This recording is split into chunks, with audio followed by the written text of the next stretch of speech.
ちょっと脅しただけで61億円手に入った。そんなことを聞いたらあなたはどう思いますか？遡ることおよそ24年前の1997年9月1日、スイスのチューリヒのとある郵便局に強盗が入りました。強盗団のリーダーはドメニコ・シラーノという男。動くな！シラーノは武器を手に警備員を怒鳴りつけます。命の危険を感じた職員たちは抵抗もできず、シラーノたちが乗ってきた車に現金を積み込むんです。その金額はなんと5300万フラン、日本円でおよそ61億円。犯行時間はわずか5分。61億円もの大金を奪ったシラーノたちはあまりの展開に笑い出しそうだったんです。なぜならシラーノが使っていた凶器はおもちゃの鉄砲。おもちゃの銃で61億円強奪したスイスの事件。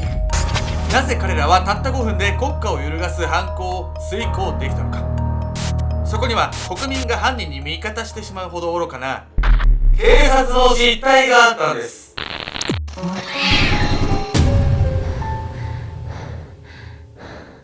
オーソス、みんなのおすすめホラー映画教えて。ケンちゃんです。ムカデ人間ヤミオニコです。いや、ホラー映画ではなくね、あれ。あ、そうなの。何映画っていうの？あれはムカデ映画です。ムカデ映画。他のムカデ映画何？いや、もうムカデ人間しかないです。よくわかんない見てんな、君。マリーゴナントとかおすすめです。100回くらい聞いた。本日皆様にご紹介するのはですね、なんとおもちゃの鉄砲一つで61億円も強盗したというね、もうとんでもないやつなんです。なんか子供が使うみたいなやつで、AK っていうね、モデルの銃を使ったんですけれども。AKB48 とか。でね、俺もそう思ったわ、最初。まあ、ロシアのね、大量殺戮用の銃なんですけど、っていうのに似てるおもちゃの銃で61億円強盗したっていうね。では早速、おもちゃの銃一つで61億円強盗されてしまったね、この事件、詳しく見ていきたいと思います。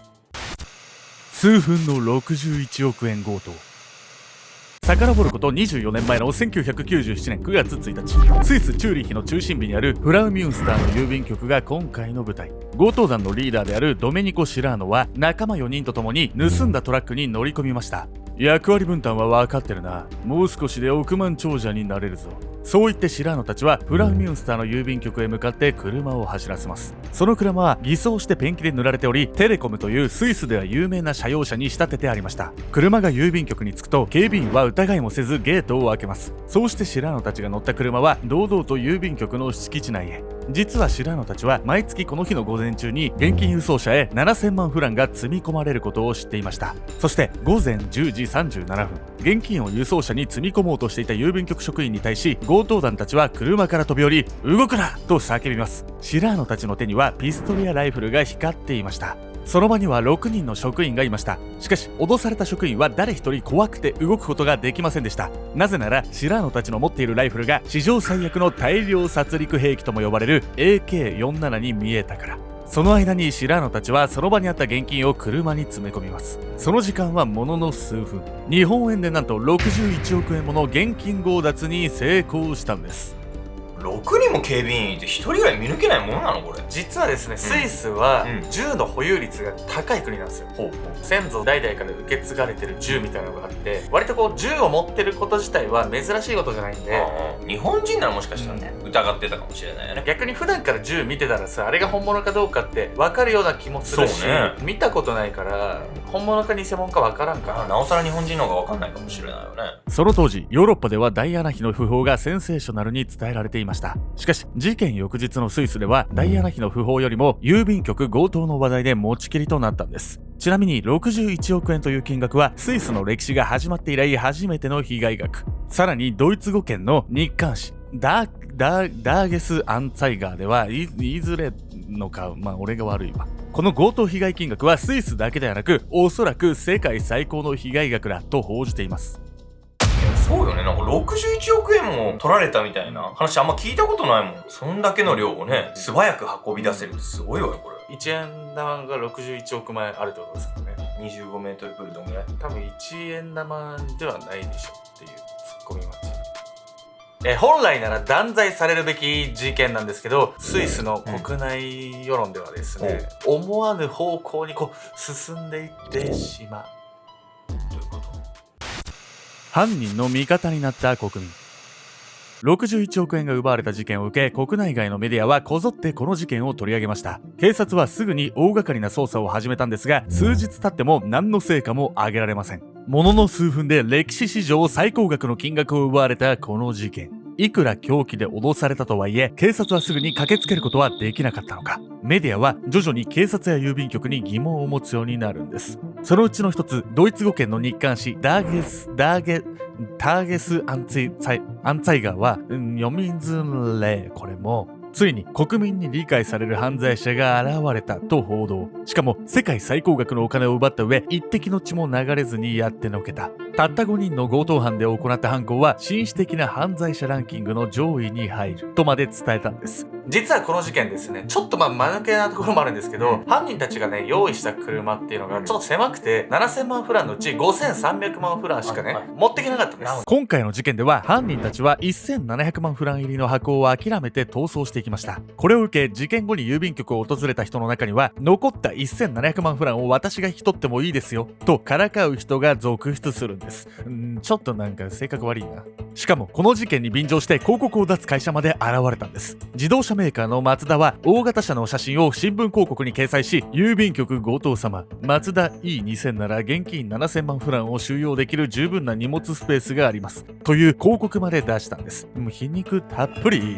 このようにメディアは犯人を批判せずにこの事件を称えるような報道を続けたんです。それにより国民の間でも犯人を称賛するような空気が広がっていきました。強盗事件ってのはさ、もう当たり前悪いことなんだけど、誰も傷つけるでこれだけの金額奪えるってすごいわよね。こうした流れを受けて、なんと信じられないことにですね、国民の多くが犯人たちの味方になっていくんです。すごいわね。でもね、皆さんね、考えてみてくださいよ。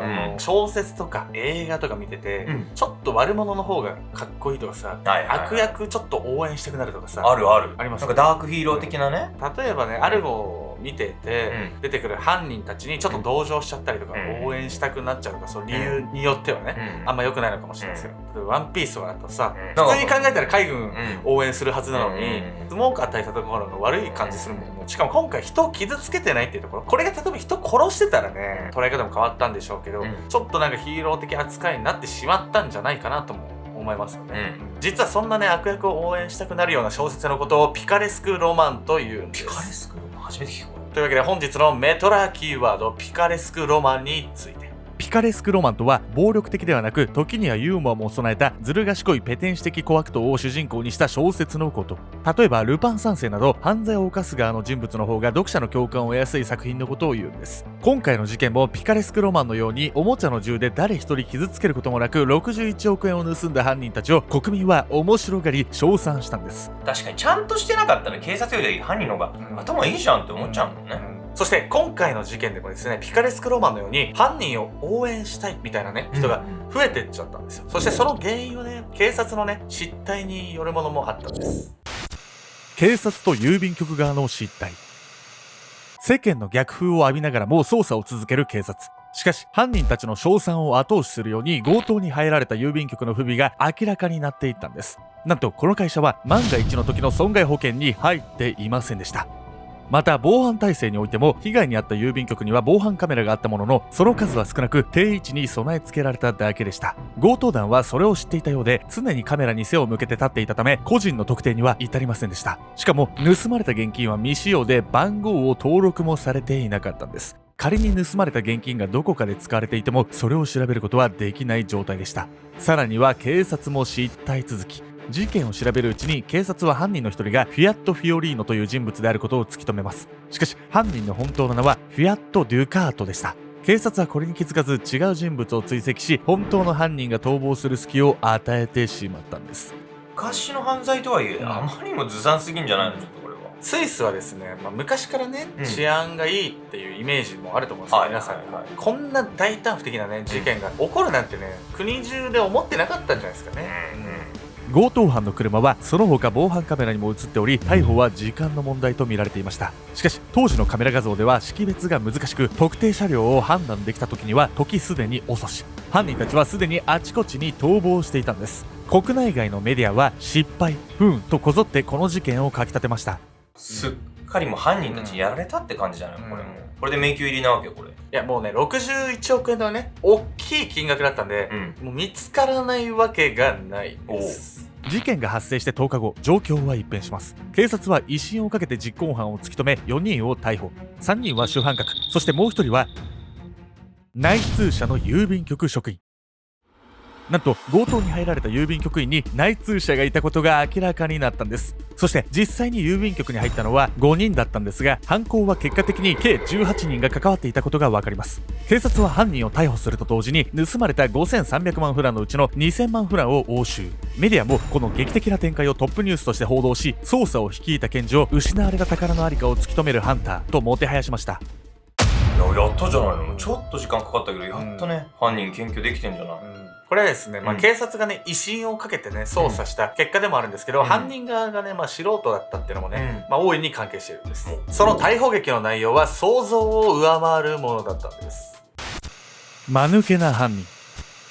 警察が犯人のうちの14人を逮捕した際、地元ブリック市はなんと間抜けな強盗犯と報じました。まず犯人の一人である郵便局職員は犯人たちに内部情報を流し犯行に加担していたんです。しかし強盗事件が成功した直後、何を思ってか現場の写真を堂々と撮りまくっています。その姿はバッチリ防犯カメラが捉えていました。そして実行犯の2人は強盗に入る前に現場そばのカフェでゆっくりとエスプレッソを堪能。店の従業員がまだ洗っていない2人のコップを警察に提供し、そこに付着した DNA により犯人だと発覚するんです。またさらに別の実行犯はなぜか自分の指紋がついた写真を現場に残していました。これはまるで自分が犯人ですとメッセージを残していったようなものなんです。そして強盗団は自分たちが使った車両はすぐに見つかると判断し、車両自体を燃やして証拠隠滅を図ります。しかし車を燃やした場所はなんと消防局のすぐ近く。炎が燃え上がっているのを見た消防隊がすぐに駆けつけ、火が出て数分もしないうちに消し止められたんです。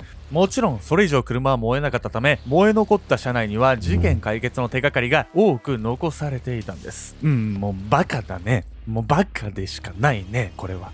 現場に自分の写真まで置いてたんでしょ。間抜けすぎるでしょ、明らかに。計画的犯行だったと主張してるんですけど、蓋を開けてみればね、結構場当たり的犯行とも言えるんです。その証拠は実行犯である5人、お金をね、奪った後、ありえない行動に出てるんです。61億円もの大金を奪った実行犯たちは、実はそのお金の使い道や隠し場所について何も考えていなかったんです。だろうな、もうなんかここまで見てたらわかるわ、それ。とりあえず奪った現金を仲間で山分けし、それぞれ分かれて姿をくらまします。リーダー役のドメニコ・シラーノは現金があまりにも多くて持ちきれなかったため、400万フランをゴミ袋に入れて持ち運びました。しかもそのゴミ袋を持ちながらもバス停で30分もの間友人が迎えに来るのを待っていたんです。その後シラーノはベネズエラから米国フロリダ州マイアミへ逃亡します。アメリカへ入国する際はホテル経営者の息子で英語を勉強しに来たと嘘をついていました。シラーノは高級アパートを借り、盗んだお金で高級レストランやクラブに出入りするなど派手な生活を送るんです。しかしシラーノにはスイスイ残してきた恋人がいました。シラーノは寂しくなり、ある日ついに恋人へ電話をします。しかしその電話はチューリッヒ警察に傍受されていたんです。そして1998年12月3日、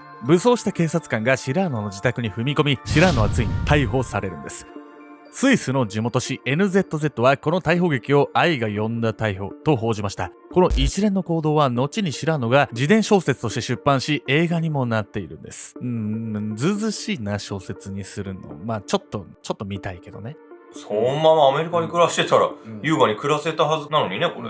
どうしてもね、スイスにいる恋人の存在がね、忘れられなかったでしょうね。愛の力はね、もう偉大っすね、本当に。愛ですよね、世の中。体で表現してもらわないと分かんないわ、私。今表現してるよ。結局この事件は当初は警察が叩かれていたものの、強盗をした犯人たちも素人だったことが分かりました。捕まったメンバーは外国人が多く、イタリア、スペイン、セルビア、チュニジア、レバノンなどの出身者。犯行全体にまとまりがなかったのも、こうした国籍の違いが影響していたのかもしれません。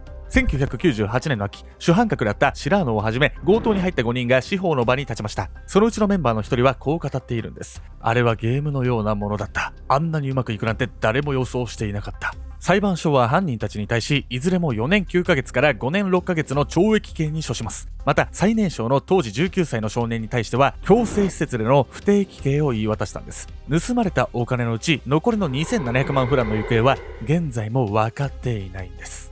いやーね、皆さんこれね、重大発表です。アルゴメトリーの姉妹チャンネルミッドナイトムーンに続きね、別のチャンネルができるんですけど、なんとここでね、主人公役の声優さんを募集してます。というわけで気になる方は概要欄とかね、リンクあるんでね、ぜひね、応募してみてください。